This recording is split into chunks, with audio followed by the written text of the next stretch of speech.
ஓம் சாய்ராம். ஸ்ரீ சாயிபாபாவின் பக்தர்களின் அனுபவங்கள் அப்படிங்கிற புத்தகத்தை நமக்காக தொகுத்து வழங்கினார் பூஜ்ய ஸ்ரீ நரசிம்ம சுவாமிஜி. அதுல இருந்து ஹரிவிநாயக் சாத்தே அப்படிங்கிற பக்தரோட அனுபவத்தை நாம பார்த்துட்டு இருக்கோம். சாத்தே அவர்கள் மேகாவை பத்தி இங்க என்ன சொல்றாரு அப்படிங்கிறத பார்க்கலாம். விரம்கான் அப்படிங்கிற பகுதியில டெப்யூட்டி கலெக்டரா சாத்தே அவர்கள் பணிபுரியும் போது அந்த பகுதியில தான் இந்த ஒரு ரொம்ப பக்திமானான மேகாவை இவர் பாக்குறாரு. மேகா வந்து ஒரு பிராமணன். அவர் வந்து ரொம்ப கடவுள் மேல பக்திங்கிறத விட அவர் ரொம்ப ஒரு ஆர்த்தோடாக்ஸ் பிலீவ்ஸ் இருக்கவர். சோ அந்த மாதிரி ஒரு குறுகிய இதுலயே தான் அவர் வந்து எப்பவுமே வாழ்ந்துட்டு இருந்தாரு. அவருடைய வாய் எப்பவுமே நமசிவாயா அப்படிங்கிற பஞ்சாட்சர மந்திரத்தை எப்பவுமே உச்சரித்துட்டே இருந்துதான். அவருக்கு வந்து காயத்ரி மந்திரமோ இல்ல சந்தியாவோ எதுவுமே அவருக்கு தெரிஞ்ச மாதிரி இல்லை. ஆனா நமசிவாயாங்கிற மந்திரம் ஒண்ணுதான் அவர் வந்து உச்சரிச்சுட்டு இருந்ததுனால அவர் மேல ரொம்ப அக்கறை கொண்டு சாத்தே அவர்கள் அவருக்கு காயத்ரி மந்திரத்தையும் அவருக்கு சந்தியா மந்திரத்தையும் அவருக்கு சொல்லி கொடுக்கிறாரு. அதுக்கப்புறமா அவருக்கு ஒரு 8 ரூபாய் பணம் கொடுத்து நீங்க வந்து புரோச் அப்படிங்கிற பகுதியில இருக்க சிவாலயத்தை போயிட்டு வழிபட்டுட்டு வாங்க, உங்களுக்கு போயிட்டு வர்றதுக்கும் அப்புறம் வழி செலவுக்கும் தேவை இருக்கும் அப்படின்னு சொல்லிட்டு பணம் கொடுத்து அவருக்கு அனுப்புறாரு. இப்படி அவர் மேல சாத்தைக்கு ரொம்ப அக்கறை வருது. அப்ப அவர் நினைக்கிறாரு, இப்படி சிவபக்தனா இருக்க இவர் வந்து ஸ்ரீ சாய்பாபா கிட்ட போகணும் அப்படின்னு சொல்லிட்டு, அதனால அவர்கிட்ட சொல்றாரு, நீங்க ஷிரடியில உள்ள சாய்பாபாவை போய் தரிசனம் பண்ணுங்க அப்படின்னு சொல்லிட்டு அவர் சொன்னபடியே இவரும் வந்து புரோச் ரயில் நிலையத்திற்கு வராரு. அப்போ வந்து சாத்தையோட வரும்போது இவருக்கு புரோச் ரயில் நிலையத்துல யாரோ சொல்றாங்க, ஷிரடி சாய்பாபா ஒரு முகமதியர் அப்படின்னு சொல்லிட்டு. இத கேட்ட உடனே இவருக்கு வந்து ஷிரடிக்கு போறதுக்கு மனசே வரல. ஏற்கனவே இவருக்கு கொஞ்சம் சந்தேகம் இருந்துட்டே இருந்தது. அது இவருக்கு என்ன தோணுதுன்னா, தான் ரொம்ப ஆச்சாரமானவன், தன்னுடைய ஆச்சாரத்துக்கு ஏதாவது பங்கம் வந்துருமோ அப்படின்னு சொல்லிட்டு அவர் ரொம்ப பயந்தாரு. அதனால வந்து அவர் சாத்தி அவர்கள் கிட்ட வந்து மன்னிச்சிடுங்க, நான் ஷிரடிக்கு போகல, இந்த மாதிரி அவர் ஒரு முகமதியர், அவர்கிட்ட போயிட்டு என்னால வழிபடவும் முடியாதவர், அவர்கிட்ட நான் தலை வணங்கியும் இருக்க முடியாது அப்படின்னு சொல்லிட்டு சொல்றாரு. அப்ப சாத்தே அவர்கள் வந்து இல்ல இல்ல நீங்க கண்டிப்பா போங்க, இந்த மாதிரி ஷிரடிக்கு போனீங்கன்னா உங்களுக்கு தெரியும் பாபா வந்து சிவனோட அம்சம் அப்படின்றத நீங்க உணர்வீங்க அப்படின்னு சொல்லி ரொம்ப வற்புறுத்தி அவரை வந்து அனுப்புறாரு. இவரு ஷிரடிக்கு வந்து துவாரகமாய்க்குள்ள நுழைய முற்படுறதுக்கு முன்னாடியே பாபா வந்து இவரை பார்த்துடுறாரு. பாபா வந்து பயங்கர கோப ஆவேசம் கொள்றாரு. அவரை பார்த்துட்டு, இந்த ராஸ்கல் அடிச்சு துரத்துங்க, யாரு உள்ள விட்டது அப்படின்னு சொல்லிட்டு அப்படி திட்டுறாரு.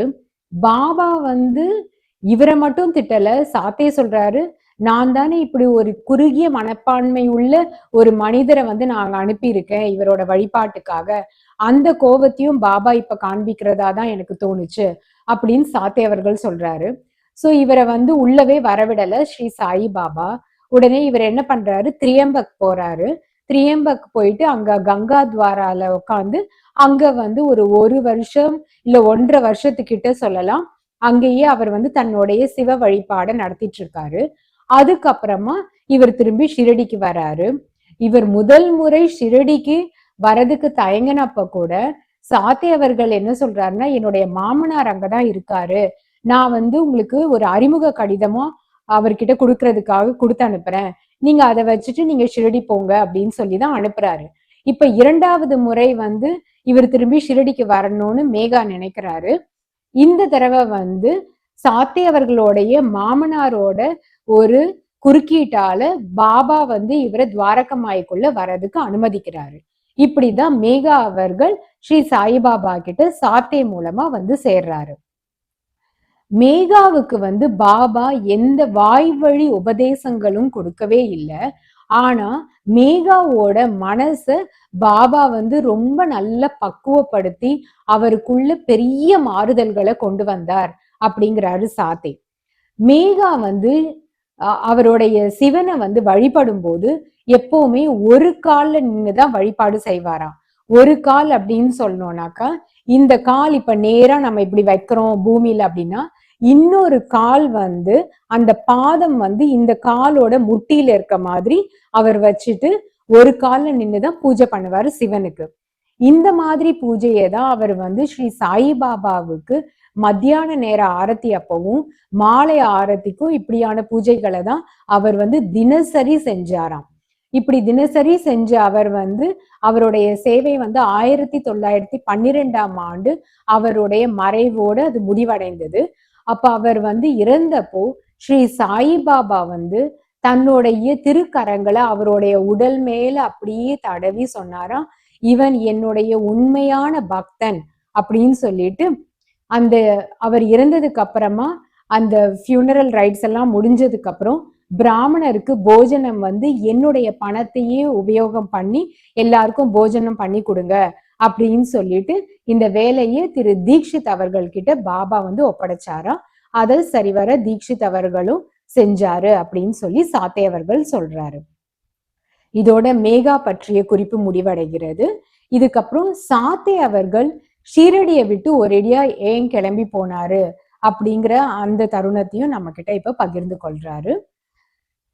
ஸ்ரீ சாய்பாபா அவர்கள் கம்பீரமா துவாரகமாயிலிருந்து வெளியில வந்து அந்த ஷீரடியில அந்த ராஜாதி ராஜனா அவர் நடக்கும் போது எல்லாமே சாத்தே அவர்கள் தண்டத்தை பிடிச்சுக்கிட்டு பாபாவுக்கு முன்னாடி நடப்பாராம்.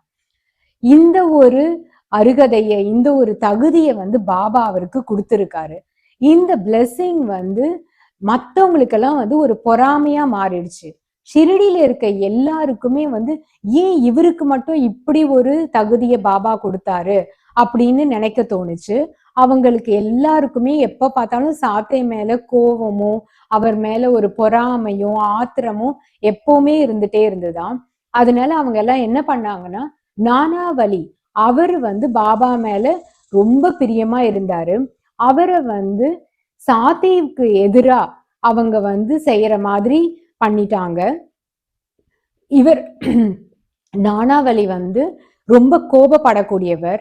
சோ அவரோட கோபத்தை அதிகரிச்சு சாத்தேவை தாக்குற அளவுக்கு நானாவலிய வந்து அந்த ஊர்ல இருக்க நிறைய பேர் வந்து அவர் மனசை மாத்திட்டாங்களாம்.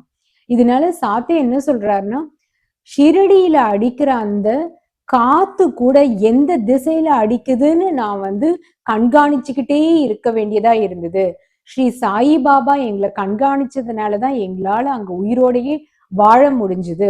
அந்த அளவுக்கு வந்து இவருக்கு எதிரா நானாவலிய வந்து தூண்டி விட்டுட்டாங்க மக்கள் எல்லாரும் சேர்ந்து.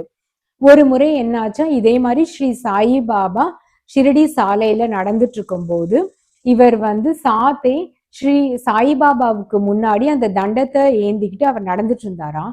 அப்ப நானாவலி எங்கேயோ இருந்து ஒரு கிளாஸ் பீஸ் நல்ல ஷார்ப்பா இருக்கு அந்த எட்ஜு, அந்த பீஸை கொண்டு வந்து இவரோட தலைக்கு பின்னாடி சாத்தையோட தலைக்கு பின்னாடி அப்படியே கிழிச்சிட்டாராம்.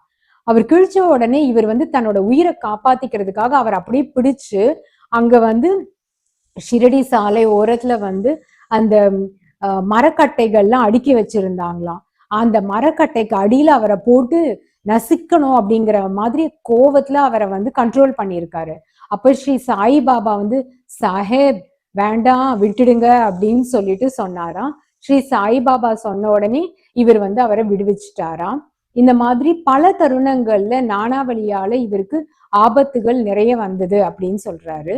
ஒரு முறை சாத்தை அவர்கள் வந்து வேற எங்கேயோ ஊருக்கு போக வேண்டியதா இருந்ததுனால ஸ்ரீ சாயிபாபாவுக்கு கொடுக்க வேண்டிய நைவேத்தியத்தை கொஞ்சம் முன்னாடியே எடுத்துட்டு போய் சமர்ப்பணம் பண்ணலாம் அப்படின்னு சொல்லிட்டு இவர் வாடால வந்து எல்லாம் ரெடி பண்ணிட்டு இவர் போறதுக்காக தயார் நிலையில இருந்தாராம். அப்ப இவருடைய மாமனார் ஓடி வந்து இவருக்கு எச்சரிக்கையை செய்தாராம்.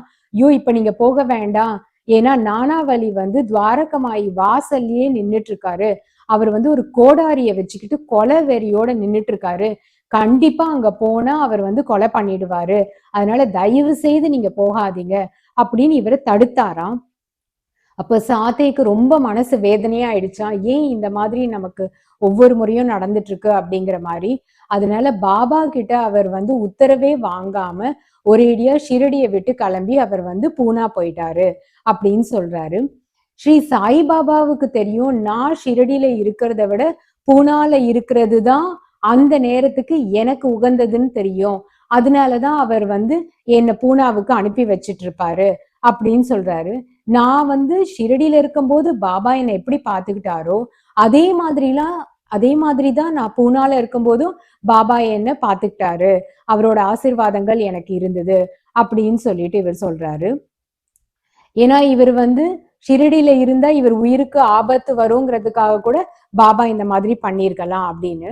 சில பேர் வந்து ஷிரடியிலேயே இவர்கிட்ட சொன்னாங்களாம், நீங்க வந்து பாபாவுக்காக சேவை பண்றீங்க, ஆனா உங்க உயிரை வந்து பாபா வந்து நானாவளி கிட்ட இருந்து காப்பாத்தாம நீங்க அவர்கிட்ட வந்து அடிபடுற மாதிரியும் கஷ்டப்படுற மாதிரியும் சூழ்நிலைகள் இருக்கு.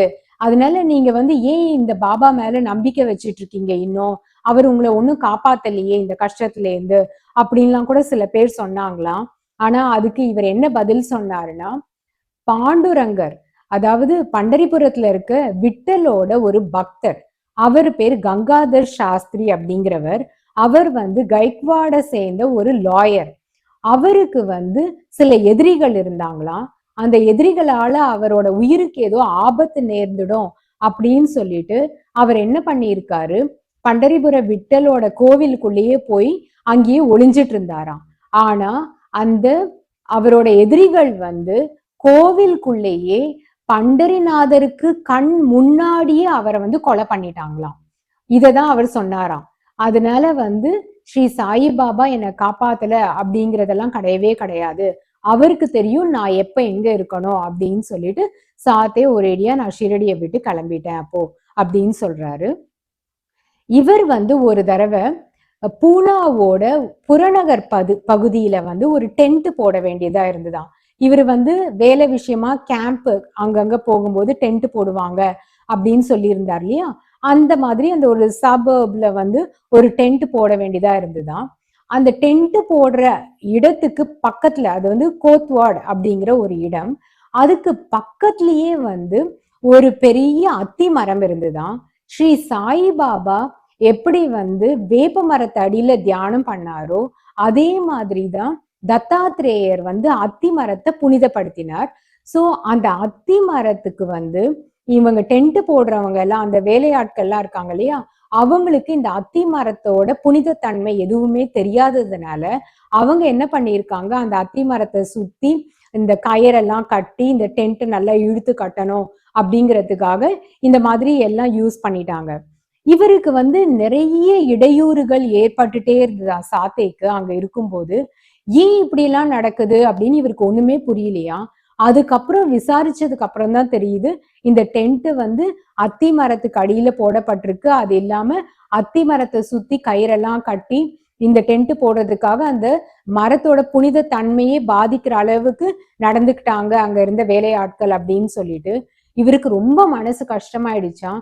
ஸ்ரீ சாயிபாபா கிட்ட இவர் வேண்டிக்கிட்டாராம், இதுல இருந்து நான் வந்து எப்படி வெளியில வர்றது, எப்படி வந்து அந்த புனித மரத்துக்கு திருப்பி அந்த புனித தன்மையை நான் வந்து திருப்பி எடுத்துட்டு வர்றது அப்படின்னு சொல்லிட்டு ரொம்ப வேதனையோட வேண்டிக்கிட்ட போது ஸ்ரீ சாய்பாபா அவர்கள் இவரோடைய கனவுல தோன்றி, நீ வந்து ஒரு பூஜாரி, ஒரு பிராமணரை வச்சு அங்க பூஜை பண்ணு, அதுக்கப்புறம் தத்தரோட பாதுகைகளை அந்த மரத்துக்கு கீழே பிரதிஷ்டை பண்ணு அப்படின்னு சொல்லி இவருக்கு கனவுல அறிவுறுத்தினாராம்.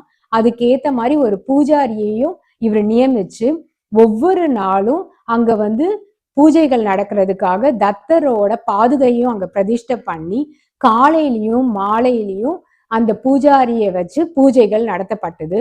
சோ இந்த மாதிரி தன்னுடைய அனுபவங்களை சாத்தி அவர்கள் பகிர்ந்துக்கிட்டாரு. மத்தது நாம அடுத்த எபிசோட்ல பார்க்கலாம். ஓம் சாய்ராம்.